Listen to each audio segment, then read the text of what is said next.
మనల్ని మన ఆకలి నుంచి, పేదరికం నుంచి, నిరాశల నుంచి, మూఢనమ్మకాల నుంచి, మన ఛాందసాల నుంచి కాపాడగలిగేది కేవలం చదువు మాత్రమే. గుడి గంటల కన్నా బడి గంటలు చాలా గొప్పవి. ఎందుకంటే గుడి గంటలు కేవలం పూజారులను, మత పెద్దలను మాత్రమే తయారు చేస్తుంది, కానీ బడి గంటలు అద్భుతమైన మేధావులను తీర్చిదిద్దుతాయి.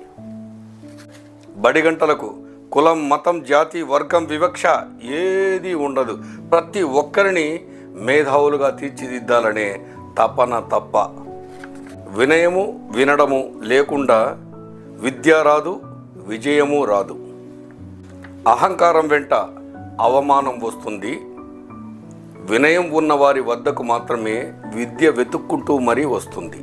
మన తప్పులను, లోపాలను మనం ఎప్పుడైతే అంగీకరిస్తామో అప్పుడే మనలోని నిజాయితీ, మంచి వ్యక్తిత్వం బయటకు వస్తుంది.